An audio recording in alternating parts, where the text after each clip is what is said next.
All right, It's gonna be 10 minutes. I can wait 10 minutes. I'm recording now. Let me go to the audience. There's 1, 2,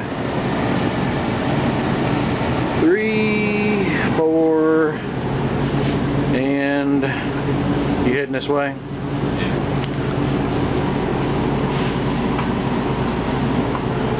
There's the 5th and smallest member of the audience. All right. You guys ready to talk about some gun control? Yep. Well, how many of you own guns? I do. I do. Now, how would you feel if the government decided to take that right away? I'm sure most of you wouldn't like it. Right. Well, I'm a proud gun owner and a long-term member of the NRA. And I've been hunting for over 30 years. So I've been handling guns for quite a while. And in all that time, I've never seen a gun kill anybody. Now, I know from conversations I've had with each one of you, I know that most of you hold your rights to keep and bear arms pretty highly. So, even if you're not a gun owner, believe me, gun control can still have some adverse effects on you.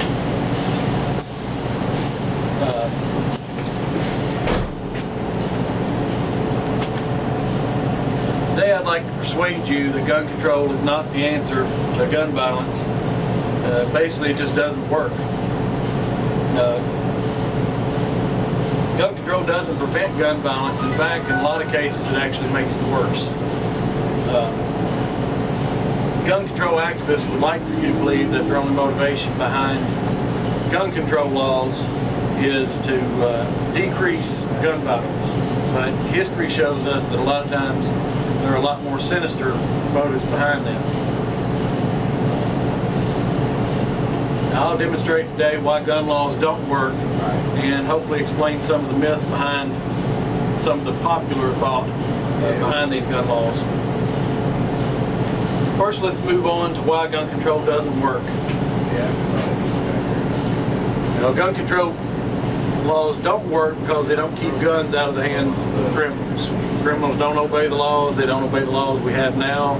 They're not going to obey 20 additional laws. And that's really one of the fundamental flaws about gun control. According to Robert Spitzer in his book, Politics of Gun Control, he explains to us how the 2 teenage boys that killed 13 people in Columbine in 1999 broke 19 separate gun laws while they were obtaining their stockpile of weapons. Now, if these 2 teenage boys found it that easy to circumvent the gun control laws, I think it's reasonable to assume that an experienced criminal can get his hands on any weapon that he wants. According to the Brady Foundation, which is one of the major pro-gun control foundations out there, their own website recently recognized California as paid tribute to them for having the strictest gun control laws in the nation. Well, despite all those laws, California has one of the highest instances of gun violence of any state in the U.S. To further that point, Washington, D.C. was also recently recognized by the Brady Foundation for being one of the toughest cities in the U.S. to be able to buy and own a handgun. Well, despite that, they have almost the highest rate per capita in the United States of gun violence. Let's move on to the next point. You really can't talk about gun control without discussing the Second Amendment. The Second Amendment was actually passed in 1791, and I've got some visual aids here. I've actually got a copy of the Second Amendment, and it states, "A well-regulated militia being necessary to the security of a free state, the right of the people to keep and bear arms shall not be infringed." Now, I'm sure you've probably heard this before, maybe you haven't paid a lot of attention to it, what it actually means.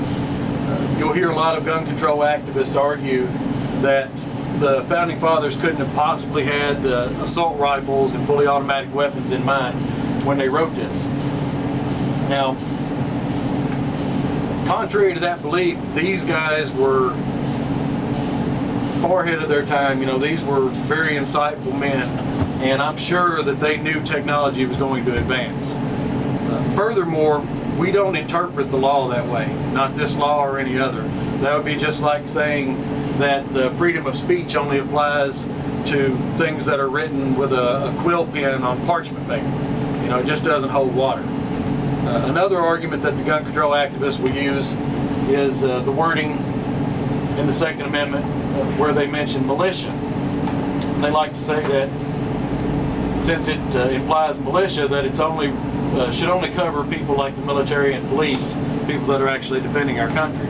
Well, in 1791, when the Second Amendment was passed, the militia consisted of farmers and blacksmiths and things that are just ordinary citizens. And that's exactly who this law was intended to protect, to make sure these ordinary citizens could always have the right to keep and bear arms.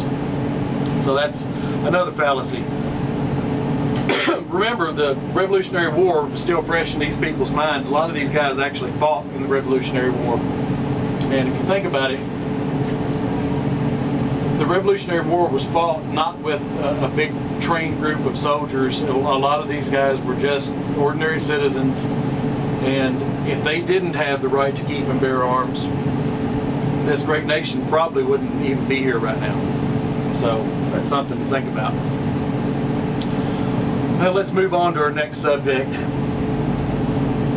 Gun control doesn't work in America. It hasn't worked in other countries. Australia is a good example. No way you can see this on my visual aid. But since the gun ban in Australia, these are all the statistics. Armed robberies up 69%. Assaults with guns up 28%. Gun murders up 19%. Home invasions up 21%. These numbers pretty much match what you see here. What it amounts to, because the gun control laws apply to people that actually obey the law, the criminals realize that in places that have gun bans or really strict gun control laws, they're not going to have any opposition. So they're easy prey. That's the reason that these crimes go up. Now, in closing, I'd like to mention a couple of things that I found out during my research that I didn't know.